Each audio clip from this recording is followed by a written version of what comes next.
Hello guys, welcome to our channel Crick Gossip. So আজকে আমরা IPL 2024 এর match number 26 Lucknow super giant versus Delhi ক্যাপিটালসের post match show নিয়ে আলোচনা করব। তো গাইস চলো এবার শুরু করি। তো অ্যাজ অলওয়েজ আমরা কালকে যে প্রেডিকশনটা নিয়েছিলাম, তো এটার মানে এটা এক্স্যাক্টলি সেম হয়েছে না। জাস্ট টিম সিলেকশনের ক্ষেত্রে মোস্ট অফ দ্য কেসে ঠিক আছে। লখনৌ সুপার জায়ান্ট জিতছে না। তো লখনৌ সুপার জায়ান্ট ফার্স্ট ইনিংসে 167 রান করছে, 7 উইকেট হারায়া 20 ওভারে। আর দিল্লি ক্যাপিটালস এই রানটা 170 রান, মানে এই রানটা চেস করে নিচ্ছে 18 ওভারে 1 বলে। এলএসজির তরফ থেকে ডি কক 19 রান করছে 13 বলে। কে এল রাহুল 39 রান করছে 22 বলে। আয়ুষ বদনি মানে যে তার ইম্প্যাক্টফুল পারফরমেন্সটা যে আজকে তো টোটালি কইতে গেলে লখনৌ সুপার জায়ান্টের ব্যাটিংসটা কলাপস হয়েছে। লাস্টে দিয়ে সেটা বদনি 55 রান করছে 35 বলে। আরশাদ খান 20 রান করছে 16 বলে। এই আরশাদ খান প্লেয়ারটা আজকে তার আইপিএল ক্যারিয়ারে ফার্স্ট ম্যাচ খেলছে ইভেন, অ্যান্ড লখনৌ সুপার জায়ান্টের হয়ে ডেবিউট করছে। তো ওই জায়গায় দিল্লি ক্যাপিটালসের তরফ থেকে বোলিং খুব দুর্দান্ত হয়েছে। খালিল 2 উইকেট নিছে 41 বলে। আর কুলদীপ যাদব কুলদীপ যাদব নিছে 3 উইকেট 20 রান দিয়ে। এটাই তারা টার্নিং পয়েন্ট দিল্লি ক্যাপিটালসের হয়ে আসে। মানে মেন উইকেটটি নিছে নিকোলাস পুরান, কে এল রাহুল, তো তার উইকেটটি নিছে। আর দিল্লি ক্যাপিটালস এই রানটা চেঞ্জ করে নিছে স্মুথলি। পৃথ্বী শো 32 রান করছে 22 বলে। হয়তো তারা ওপেনিং এ ভালো একটা পার্টনারশিপ করতে পারছে না জাস্ট, বাট পৃথ্বী শো আর অস্ট্রেলিয়ান একটা প্লেয়ার ম্যাকগার্ক, হেও আজকে দিল্লির তরফ থেকে ডেবিউট করছে। তো ফার্স্ট ম্যাচে হে 55 করছে 35 বলে। আর ঋষভ পান্ত মিডল দিয়ে এসে ভালো রান করে গেছে 41 রান আর 24 বলে। লাস্টে দিয়ে তার ইনিংসটা শেষ করছে তৃষ্টেন স্টাবস আর শাইহুব মিল্লা। আর এলএসজির তরফ থেকে বোলিং তো ঠিকই আছে, তার উইকলিংটা বোঝা যাইতেছে। বিষ্ণয় আর নবীনুল হক ভালো বল করছে, দুই দুই উইকেট দিছে 25 রান দিয়া। নবীনুল হক 1 উইকেট দিছে, 1 উইকেট নিয়েছে 24 রান দিয়ে। তার আজকের ম্যাচের পয়েন্ট আউটটা যদি আমি করি, ক্রুনাল পান্ডিয়া যদি up to the mark batting করে নিতে পারতো, মানে সরি বোলিং করে নিতে পারতো, হ্যাঁ প্রায় 2 ওভারে প্রায় অনেক রান খেলেছে, প্রায় মেবি 30-34 2 ওভারে আর কি, আমি যতটুকু দেখলাম। এরপরে স্কোর কার্ডটা আমি এত খেয়াল করছি না। তো হ্যাঁ মোটামুটি অনেক রান খেলেছে। তো ইন জেনারেলি ক্রুনাল পান্ডিয়া এত রান খায় না। তো এই কারণেই তার একটা মাইনাস পয়েন্ট হয়েছে। তাছাড়া এলএসজি যেহেতু ব্যাটিং কোলাপস হয়েছিল, ওই সময় একটা ইম্প্যাক্ট প্লেয়ার নাম হয়েছিল দীপক হুড্ডা, যারা আমি গতকালকেও কইছিলাম যে দীপক হুড্ডারে চেঞ্জেস কইরা মানে দেবদূত পাটিক্কলের রিপ্লেসমেন্টে হুড্ডারে ফার্স্ট ডাউনে খেলানো। বাট হুড্ডারে তারা অনেক নিচে ইউজ করতেছে, যেই সময় ব্যাটিং কোলাপস হয় ওই সময়ই তারা ইউজ করতেছে। তো আমি মানে এজ এ ভিউয়ার্স আর এজ এ আমরা যে অনেকটা একটু অ্যানালাইজ করি, তো ওই জায়গাতে আমি যদি দেখি মানে দীপক হুড্ডারে এত নিচে খেলাইয়া কোনো লাভ হইতো না। আমি কালকেও কইছিলাম যে দেবদূত পাটিক্কর লাস্ট 4-5টা ম্যাচ খেলছে, ইন টোটাল হ্যাঁ 25 রান করছে, 25 কি 30 রান করছে এরকম সামথিং। তো এই জায়গায় আমি দেবদূত পাটিক্করে কনসিডার করি না। আমরা গতকালকে প্রি ম্যাচ শোতেও কইছিলাম যে দেবদূত পাটিক্করের জায়গায় দীপক হুড্ডারে খেলাইলে মানে হ্যাঁ একটা পারফরমেন্স করতে পারবো, মানে আমার গাট ফিলিং এ কইতেছে আর কি। বাট এরকম প্লেয়ারে এত নিচে খেলায় কোনো লাভ হইতো না। তো যদি খেলানো হয় ফার্স্ট ডাউনে খেলাও, দেবদূত পাটিক্কলের বয় দেও, বয়ে সেটা দীপক হুড্ডারে খেলাও। এটাই আমার মানে বক্তব্য আসলো গতকালকে প্রি ম্যাচ শোতে। আর দিল্লি তো মোস্ট অফ দ্য কেসে অ্যাকচুয়ালি দিল্লির ব্যাপারটা হয়েছে তার ইনজুরির পরিমাণটা বেশি হয়েছে। এই কারণে তারা যে এই foreign player plus Indian player সবাই ইনজুর্ড হয়ে আসলো। কুলদীপ যাদব 2 ম্যাচ আসলো না। এর ভিতর মুকেশ কুমার 1 ম্যাচ আসলো না, 1 কি 2 ম্যাচ আসলো না। এরপরে নকিয়া আসলো না ফার্স্টের দিক দিয়ে, বাট নকিয়া থাকা আর না থাকা প্রায় সেমই, আজকে হেরে ড্রপ করে দিছিল। আর কারণ যে বল করছে এই বলে হেরে উইকেট 1-2টা উইকেট নিয়ে আসলে তুমি যে 4 ওভারে 60 রান দুইটা কোনো মানে হয় না। তো ভালোই সে নকিয়ার উইকেট বয়াইছে। তাছাড়া আমি ভাবছিলাম লুঙ্গি এনগিডি যদি ফিট থাকতো তো হয়তো বা তারার এদিকে চান্স পাইতে হইলে। তবে আজকের বোলিং লাইন একটু দিল্লি ঠিক আছে, কুলদীপ যাদবই তার মেইন মানে মেইন উইকেট টেকিং অপশন বোঝা গেছে। তাছাড়া খালিল আহমেদও মানে যে সময় বল ইনিংসের শুরুতে উইকেট নিয়ে দেয়, মাইর খাইলেও মোটামুটি উইকেট নিয়ে দেয়। প্রথম 2 ওভারে তো ভালো মাইর খাইছিল, লাস্টে দিয়ে রিকভার করে নিছে খালিল। তো এটাই যে দিল্লির আমি যদি দেখি ম্যাকগার্ক একটা ভালো অপশন পাইছে। আমি ভাবছি না তারা শাই হোপরে খেলাইব, শাই হোপরেও খেলাইছে, ম্যাকগার্কেরও খেলাইছে। তো এই ম্যাকগার্কের একটা প্রবলেমে বোঝা যাচ্ছিল, হ্যাঁ বড় বড় শট খেলতে পারেন, নো ডাউট অ্যাটাকিং ব্যাটসম্যান, এই ফিউচার অফ অস্ট্রেলিয়ান ক্রিকেটের। বাট হের মেইন প্রবলেম হচ্ছে সিঙ্গেল খেলতে পারছে না।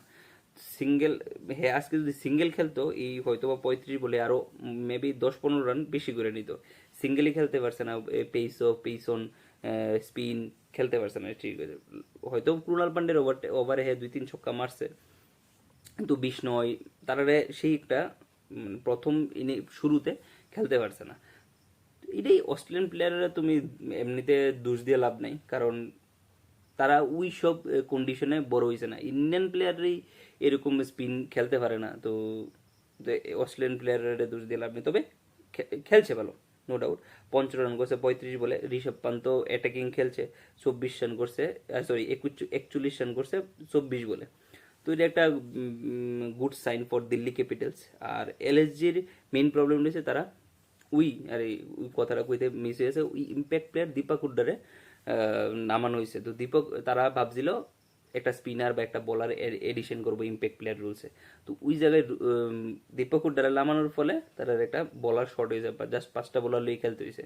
তো তারা বোলিং চেঞ্জেসও সেই পরিমাণে করতে পারছে না। এটাই আজকের স্কোর কার্ড বা আজকে যদি রিপোর্ট কার্ডটা দেখি, তো Prithvi Shaw looks good, McGurk looks good, Rishabh Pant looks good. তো মেইন প্রবলেম হচ্ছে আমরা কেএল রাহুলের নিয়ে আর দেবদূত পাটিক্কালের পারফরমেন্সটারে নিয়ে। কেএল রাহুলও আজকে 39 রান করছে 22 বলে। মানে কেউ যদি ভাবে হেরে নিয়ে ওয়ার্ল্ড কাপ কন্টেন্ডার, তো আমার মনে হয় না। তো হেরে একটা কন্টেন্ডার হিসেবে, ওয়ার্ল্ড কাপ কন্টেন্ডার হিসেবে তারে নেওয়া মানে কনসিডার করা যাইব। তো এটাই। তো আজকের ম্যাচের ডিসকাশনটা এখানেই শেষ করছি। এখন আমরা আগামীকালকের match number 27 Punjab Kings versus Rajasthan রয়্যালসের প্রি ম্যাচ শো নিয়ে আলোচনা করব। তো পাঞ্জাব কিংসের যদি আমি ইন টোটালটা দেখি, তারা একটা ভালো একটা কনফিডেন্স নিয়েছে নেক্সট মানে প্রিভিয়াস ম্যাচের থেকে। তো রাজস্থান রয়্যালস লাস্টের ম্যাচটা হারছে। তো দুইটা টিমের যদি আমি কম্বিনেশন দেখি, রাজস্থান রয়্যালস অলওয়েজ মানে অন পেপার না অন ফিল্ডও তারা ভালো পারফরমেন্স করছে পাঞ্জাব কিংসের থেকে ফার মোর বেটার টিম। তো যদি তবে পাঞ্জাব কিংসের আমি যদি কিছু একটা আলোচনা করি, পাঞ্জাব কিংসের ব্যারিস্টোরে বয় দেওয়া দরকার। ব্যারিস্টোর জায়গায় এক হয় প্রভসিমরন সিং। আমি তো প্রথম থেকে কইতেছি ব্যারিস্টোরে বয়া প্রভসিমরন সিং আর শিখর ধাওয়ান ওপেনিং করো, তারপর ইন্ডিয়ান একটা ব্যাটসম্যান অথর্ব তাইডে আছে, তারা খেলাও। ওই জায়গায় তারা খেলাইতেছে না, কিন্তু তারা ব্যারিস্টোর জায়গাতে স্টিক রয়েছে। এরপরও যদি তারা ব্যারিস্টোরেই মানে কনসিডার করে, তো কিছু করার নাই। 4-5 ম্যাচ খেললে সেটাও একটা ম্যাচে হয়ে যাবে ভালো পারফরমেন্স করছে। তো এই জায়গায় এছাড়া যদি ব্যারিস্টোর জায়গায় তারা রাইলি রুসুরও খেলাতে পারে। আরেকটা অপশন আছে, রাইলি রুসুরে বাদ দিয়ে তারা একটা bowling department, fast bowling department আরেকটু স্ট্রং করতে পারে নাথান এলিসরে খেলায়। তুমি যদি পাঞ্জাব কিংস প্রভসিমরন সিং আর শিখর ধাওয়ানের নিয়ে ওপেনিং করে, নেক্সট 1 নম্বরে অথর্ব তাইডে, আর এরপরে জাস্ট এজ ওয়েল এজ যেভাবে সেট আপ আছে এইভাবে খেলতে পারে। আর রাজস্থান রয়্যালস ইন জেনারেলি, তো রাজস্থান রয়্যালস কোনো চেঞ্জেস হওয়ার কথা না। তারা কিছু যদি মানে চেঞ্জেস করে, তারা মেইন হেডেকটা, সরি চেঞ্জেস পরে আইব, আগে মেইন হেডেকটা নিয়ে আলোচনা করি। তারা ওপেনিং জুটিটা জস বাটলার আর ইএসএসপি জেসপাল, তারা দুইজনেই কোনো মানে ঠিকভাবে ভালো পারফরমেন্স করতে। জস বাটলার নো ডাউট একটা 100 করছে, ও আরসিবির মতো টিমের কাছে। তো আরসিবির লোক তো যে কোনো ব্যাটসম্যান ফর্মে আই পারবো, যে বোলার লইয়ে তারা খেলতেছে যে কোনো ব্যাটসম্যান ফর্মে আই পারবো। ফর্মে আবার পরও পরের ম্যাচে কিন্তু পারফরমেন্স করতে পারছে না। তো আরসিবি একটা ফানি টিম হয়ে রয়েছে, তো যেই টিম আইব এরে তারা পিকটা দেবো গা। কোনো ওয়ার্ল্ডের যে কোনো ব্যাটসম্যান, ওয়ার্ল্ডের যে কোনো বলার যদি আই সেটা আউট অফ ফর্ম থেকে তারা এগেনস্টে খেলে, ব্যাটসম্যান ফর্মে আয় পড়বো, বলার কেটে যাবো গা, মানে ভালো বল করে লাগবে ওই ম্যাচে, মানে ভালো বল যাই করে খেরা, মানে নিজের পায়ে নিজে কুড়াল দিয়ে আউট হয়ে যাবো গা। তো বলার তো উইকেট পাইবো, তো উইকেট পাইলে তার কনফিডেন্স বিল্ড আপ হয়ে যাবো গা। রাজস্থান রয়্যালসেরটা যদি আমি কই, রাজস্থান রয়্যালস একটু হেডে গেছে ওপেনিং জুটিটারে নিয়ে। আর তার আমার মনে হয় আর কোনো চেঞ্জেস আছে, যদি কোনো কারণে নন্দের বার্গার যদি ফিট থাকে টিমে চান্স পেয়ে দিব। আর এছাড়া কোনো প্রবলেম দেখতেছি না। আবেশ খানের আরো একটা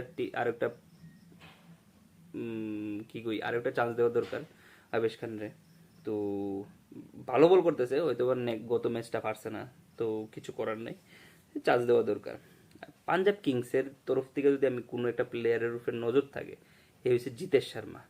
মানে আমরা যা এক্সপেকটেশন আসলো জিতেশ শর্মার থেকে, হে কোনোভাবেই মানে ওই জায়গাটা নিজের নিজে জাস্টিফাই করতে আসে না। হে একটা মেইন কন্টেন্ডার আসলো ইন্ডিয়ান টি-20 ওয়ার্ল্ড কাপের সিলেক্টর, স্কোয়াডে সিলেক্টর। তো ওই জায়গায় যে হে যে পারফরমেন্স করতেছে, ইভেন মে মাসের প্রথম দিকে মেবি তারা ইন্ডিয়ান টিমের টি-20 ওয়ার্ল্ড কাপের লিগে স্কোয়াড সিলেক্ট করে নিতে দিব। তো ওই জায়গায় যে পারফরমেন্স করতেছে, আমার মনে হয় না সে চান্স নিজের নিজে জাস্টিফাই করতেছে চান্স পাওয়ার লিগে। তো কালকের ম্যাচটাতে আমার জিতের সময়ের উপর বেশি নজর থাকবো, যে জিতের সময় কীরকমভাবে পারফরমেন্স করতেছে, কীরকমভাবে হের করা দরকার। আর রাজস্থান রয়্যালসে থাকবো ইয়শস্বী জয়সওয়াল। আমরা লাস্ট 2 3 4 যতটি ম্যাচ করেছি, আমরা প্রত্যেকবারই করেছি ইয়শস্বী জয়সওয়ালের উপরে নজর থাকবো। বাকিরা তো ভালো মোটামুটি, জস বাটলার একটা 100 করে নিছে, একটা 50ও মেবি করে নিছিল। তো এত একটা প্রবলেম নাই, কিন্তু ইয়শস্বী জয়সওয়াল মানে এখন পর্যন্ত ভালোভাবে ক্র্যাক করতে পারছে না। তো এটার একটা দরকার আছে যে ইয়শস্বী জয়সওয়াল হেও আমরা ইন্ডিয়ান টি-20 ওয়ার্ল্ড কাপের লিগা ওপেনিং স্লটে ফার্স্ট কন্টেন্ডার রোহিত শর্মার সাথে। তো হ্যাঁ, তো ভালো পারফরমেন্স করা দরকার। আর আমার মনে হয় রাজস্থান রয়্যালস আর কোনো চেঞ্জেস করব, যদি চেঞ্জেস করে কিছু নান্দ্রে বার্গার যদি ফিট থাকে আয় পড়বো। আর পাঞ্জাব কিংসের মানে চেঞ্জ করা দরকার আমি মনে করি, ব্যারিস্টোর জায়গায় রাইলি রুসো, অথবা ব্যারিস্টোর জায়গায় নাথান এলিসরে খেলাও দিলে এটা বোলিং ডিপার্টমেন্ট আরও স্ট্রং হইব। আর্শদীপ, কাগিসোরাবাডা, নাথান এলিস, মানে লিথল বোলিং অ্যাটাক হইব আমার মতে। তো এটাই চাই কালকে। ইন যদি দেখি আমি, মানে টোটাল ওভারঅল ডিসকাশন করে যদি দেখি, ওভারঅল অ্যানালাইজ করে যদি দেখি, রাজস্থান রয়্যালসই far more better team than Punjab Kings. তবে পাঞ্জাব কিংস আমার মনে হচ্ছে কিছু না কিছু একটা জালবা করব। তো দেখা যাক কালকে কি করে। তো আজকের ভিডিওটা এখানেই শেষ করছি। আশা করি তোমাদের ভিডিওটা ভালো লাগবে। ঠিক এমনভাবেই বাকি টিমগুলো সম্পর্কে জানতে আমাদের YouTube channel Crick gossip subscribe করুন। তার পাশাপাশি লাইক এবং কমেন্ট করে আপনাদের মতামত জানান। থ্যাংক ইউ, গুড নাইট, শুভরাত্রি।